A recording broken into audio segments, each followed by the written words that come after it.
Yo, what's going on, guys? It is Insanity here, and welcome to today's video. And in today's video, we are going to be talking about how you can farm Katagawa Jr. within Borderlands 3. Now, just before this video starts, please consider leaving a like if you did enjoy or if you found it informative. I do Borderlands content like this almost every single day, so please consider subscribing for more content. And yeah, I have a playlist on my channel called How to Borderlands for all your Borderlands needs and whatnot, and that link will be down in the description below. So moving on how to farm Katagawa Jr. He is found in the Atlas HQ in Promethea. He is one of the main story bosses, if you guys remember fighting him. So just follow the route I have on screen, and you will eventually make it to this elevator. That's a very long elevator ride all the way up to the top, and then go straight down to Reese's office, and then the drop down to the boss fight is right there. So when you first start this fight, he will kind of just be standing there, and he will jump up and slam his sword down on the ground and split into 5 other, clones. And the theme of this boss fight kind of stays the same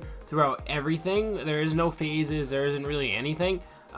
He splits into these clones, and then you just gotta find the real one, and once you break a shield, it does like a sixth or fifth of his damage. But if you could deal like decent damage, you could kill him in one shot. So yeah, if you don't kill him in one shot, you just gotta keep finding the real Katagawa Jr. Eventually, you'll break his shield, and then his health will go down. It's pretty simple. Now, I'm gonna go over some strats on one-shotting him, actually. Now, one-shotting him isn't the hardest thing in the world. He's not tanky, but if you don't one-shot him, this boss fight can be very annoying and kind of long. So I haven't really, I was kind of just trying around with a few characters, but honestly, obviously, no surprise to anyone, this really works well with Flak.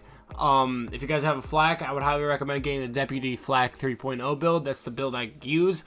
Jolt's Dude made it, and that link will be down in the description. So if you're using Flak, make sure you're using the skill Not My Circus, and pretty much what this does is you get 3 amped shots during your fadeaway. So you want to make sure you have like a bunch of action skill and anointments, if anything. If you have any, just put them on, and shoot the first 2 bullets like at a wall, and then jump into the boss fight, and then shoot a yellow cake or an ion cannon to ensure the one shot. You could even use the one-shot or shield if you have it. I mean, this strat is pretty easy if you have a yellow cake. The yellow cake is phenomenal. It is the best rocket launcher in the game at the current moment.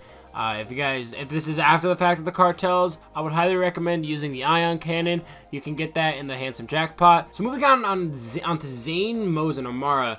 Now these 3 are pretty similar. Again, if you have a yellow cake, use it. Chances are you'll probably one-shot it if it's a ×2 variant. But if you are Zane, I would highly recommend using, I don't have a specific build I use for my Zane, but I would throw both of your action skills down to activate all your kill skills, and then you could just deal as much damage as you need with like the yellow cake and ion cannon. Just those pretty much 2 rocket launchers are ridiculously powerful, and if you have a one-shot or shield, use it as well. And then one last weapon recommendation I have is if you already have a Sandhawk. If you guys don't know, Katagawa Jr. actually does drop the Sandhawk, Mayhem 6 and higher. But if you have a Sandhawk, I would highly recommend using it because it can deal a devastating amount of damage. Just run into the boss fight, stand right next to him, and just unload as much bullets as you can in the very beginning of the fight, and you could do a significant amount of damage. So yeah, pretty much the strat is either have a yellow cake, an ion cannon, or if you're feeling a little bit, rambunctious, you can use a Sandhawk. Yellow cake, ion cannon, highly recommend it. So yeah, that's pretty much it for today's video, guys. If you guys did enjoy, or if you found it informative, please leave a like, as it does help this channel grow. Also, and please subscribe if you are new. I do Borderlands content like this almost every single day, so yeah, please consider subscribing. Yeah, it's been Insanity, and I'll see you all later.